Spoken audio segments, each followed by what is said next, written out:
Is it possible to write a book in under a month? Now, we all know stories of famous authors who finished their books quickly. Kerouac's On the Road was finished in about 3 weeks. A Clockwork Orange by Burgess was also wrapped up in about 3 weeks. And The Gambler by Dostoevsky was written in 28 days, mostly because he was addicted to gambling and had some debts that needed tended to. But hey, whatever gets you to the finish line. Now, if you don't know, we're Scribble, a writing tool that helps writers create more compelling books, and we're a bit obsessed about writing productivity. So in today's tutorial, I'm going to show you strategies you can use to learn how to write a book, or at least a first draft, in under a month.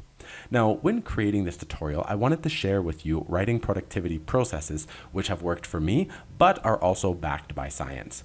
Now, Yale has a course online called The Science of Well-Being. One section within that course covered the topic of goal setting and the science behind goal actualization. Now, Professor Laurie Santos shares an assortment of studies that help us better understand why we behave the way we do with respect to our goals, and she suggests various strategies that we can use to improve the chances of actually reaching our goals. So in today's tutorial, I want to apply those strategies to the world of writing so authors can use these techniques in order to get their books, well, finished. Santos argues that goal specificity is important. This means writers need to train themselves to think in very specific ways. And in order to have specific goals as writers, we need to do a bit of math. Now, studying word counts and chapter breakdowns is one way for us to start to formulate a very specific writing goal. So first, let's take a look at the math behind commercial literary fiction. Now, generally, and of course there are always exceptions, but word counts tend to hover between 55,000 to 120,000 words. Again, if we look at the examples from the beginning of this tutorial, those books, with the exception of The Gambler, fall within this range. A Clockwork Orange clocks in at around 60,000 words, On the Road hovers around 70,000 words, and The Gambler comes in at a lean 30,000 words. Okay, so we know that books can sell within these word counts, but this is still a very distant goal. So let's come up with something more specific by breaking this end word count into smaller goals. To do this, I'm going to use SMART goal planning, which is simply the creation of goals which are specific, measurable, achievable, realistic, and time-bound. Now I'm going to jump over into Scribble and head over into a sample book that I have set up here. So I'll click on this book, and then I'll click over to productivity. So I'm going to start by being specific. I'm going to write a 60,000 word novel broken up into 24 chapters, each chapter containing approximately 2,500 words. Next, under measurable, I'll measure based on my daily word count, which will be 2,500 per day. Now keep in mind that Scribble keeps track of my daily word count for me here. Also, on my chapter writing pages, I can see my chapter progress bar here, which helps me keep my eye on this metric in real time each day. Next, under achievable, I can write yes because I can generally write 2,500 words in about 2 to 6 hours. It's also a realistic goal for me because I have 8 hours available to me per day to write this novel. And lastly, under time bound, I'll write that I want to get the first draft of this novel written in 24 days. This means I would need to write 1 chapter per day, each chapter being about 2,500 words, and I would need to do this every single day for 24 days to hit this target. Okay, so we've done some math and we've set up our SMART goals. Now let's get back to the science of goal setting and goal accomplishment. Now in her course, The Science of Well-Being, Santos introduces her students to a technique called WOOP. WOOP is a 4-step process designed by psychologist Gabriel Oettingen. It's an acronym that stands for Wish, Outcome, Obstacle, and Plan. It's essentially the marrying of 2 scientifically proven techniques called mental contrasting and implementation intentions. Now, in a nutshell, mental contrasting is the process of seeing all sides of a goal.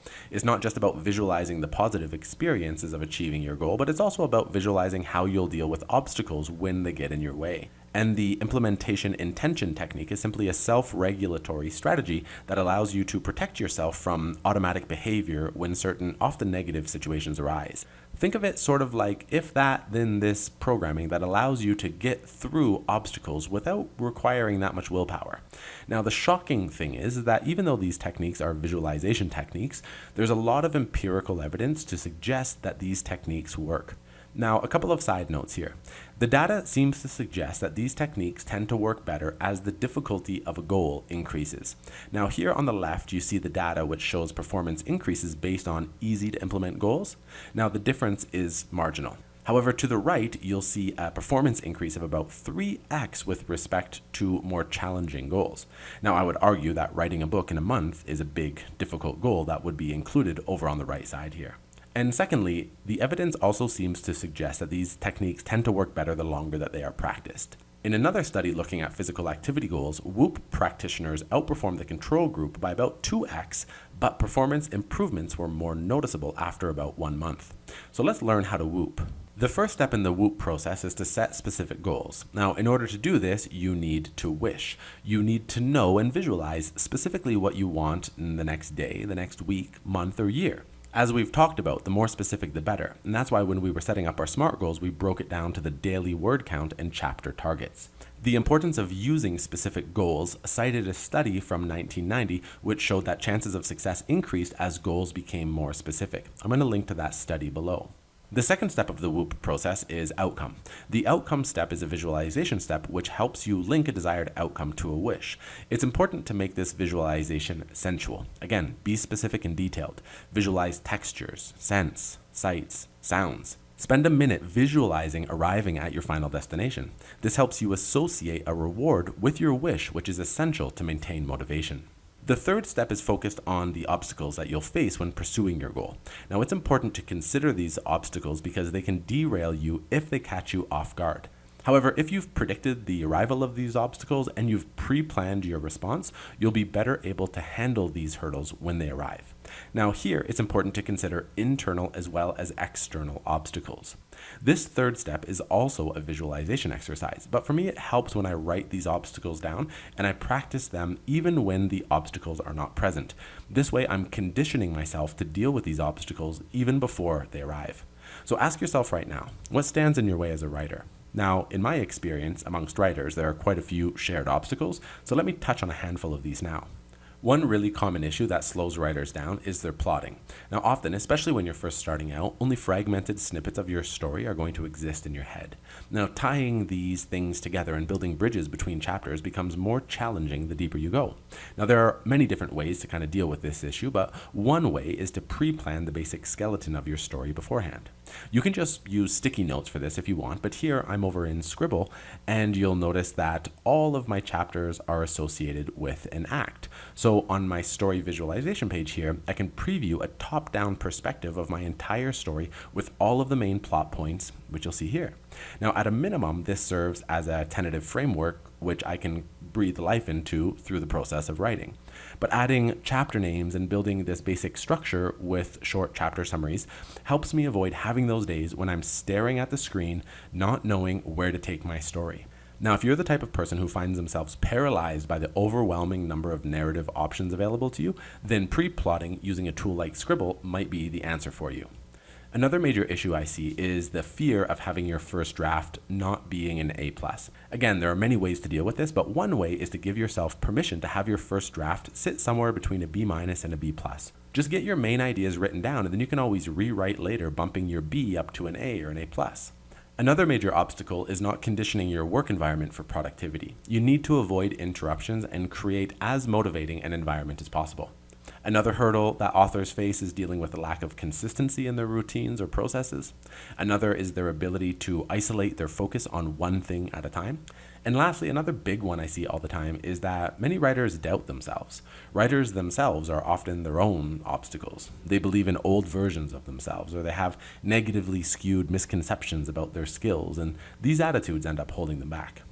Now, this is just a small sample of obstacles writers face, but essentially, the better you are at identifying these problems and then planning what you're going to do when these problems arise, the better chances that you'll have of not being thrown off course when they do arise. Also, practice handling obstacles out of context. Say to yourself, if this, then that. So, if I have writer's block at the end of this chapter, I'll do this. If my kids, my friends, or my spouse interrupt me during my writing, I'll do this.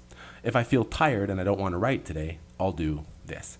Again, visualize in as much detail as possible these things happening to you and how you'll deal with them. And do this over and over. So when these things do happen, you've essentially pre-programmed yourself to act in a personally beneficial way so that you don't go off course. Now, the last step of the WOOP process is planning. Again, in our example, we did a lot of this planning up front. Remember that my SMART goal stated that I would write 2,500 words per day. Not only can I easily check my word count within Scribble here, but when I'm writing a chapter as I add new text, the chapter sidebar here updates my progress towards my chapter word count goals in real time. This is important to be able to kind of zoom in and zoom out. Here at the top of my page, for example, you'll see my progress towards completing my target of 60,000 words. Now this progress bar will move slowly over the course of the month. Now many writers find this slow process discouraging, and that's why it's nice to have this chapter progress bar over here to the right, which monitors how far I've come today. I know that I can get this progress bar to 100% by the end of the day each day, and it feels great when I hit that daily target. So is it possible to write a book in a month? In short, the answer is yes. Well, at least a first draft. At the end of the day, it's going to boil down to tenacity. You just need to show up and do the work day in and day out. To help keep you anchored and to help you lock in your destination, it's easy enough to schedule a couple of minutes per day to complete the smart planning and WOOP visualization exercises covered in this tutorial. Again, in the studies shown in the Yale course, daily whooping often improved goal actualization by a multiple of 2 or even 3 in some cases. Now, I know that visualization techniques can often seem a bit far out, but it turns out that, empirically speaking, these strategies work. So that's all I have for you today. Also, remember to check out Scribble, linked to below, which is the writing software profiled in this video, which is a tool used by writers looking to improve their writing productivity. Thanks for stopping by today, and don't forget to subscribe to our channel to get more writing tips.